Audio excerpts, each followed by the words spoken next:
ভোরে ঘুম থেকে উঠে ডেভিড যখন পানি খেলো তখন দেখলো পানিটা সবুজ হয়ে গেছে। হতভম্ব হয়ে সে জানালার বাইরে তাকালো আর যা দেখলো তা বিশ্বাস করা কঠিন। পুরো শহরটা যেন এক বিশাল আবর্জনা স্তূপে পরিণত হয়েছে। ইমারতগুলো দড়ি দিয়ে বাঁধা, গাড়িগুলো একে অপরকে ধাক্কা খাচ্ছে। ডেভিডের মনে হলো হয়তো সে পাগল হয়ে গেছে। তৎক্ষণাৎ সে হাসপাতালে গেল। ডাক্তার পরীক্ষা করলো কিন্তু কিছুই বের হলো না, কারণ ডাক্তার ভুল টেস্ট করে ফেলেছিল। তাকে আবার পরীক্ষা দিতে হলো। ডাক্তার প্রেসক্রিপশন লিখছিল, তখনই ডেভিডের চোখ গেল এক কাগজের দিকে। সেখানে লেখা ছিল সাল 255। ডেভিড স্তব্ধ।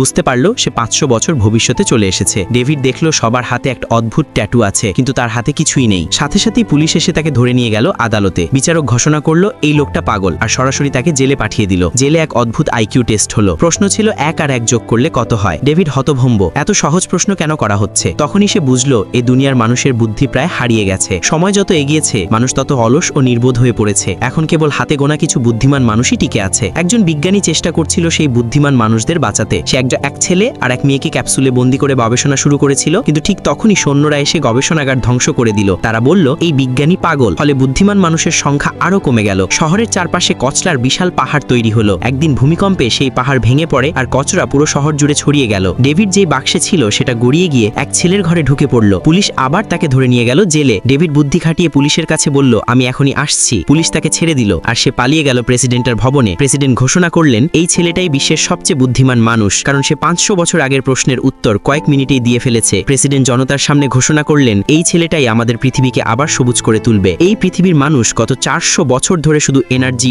ড্রিঙ্ক খেয়েই বেঁচে আছে।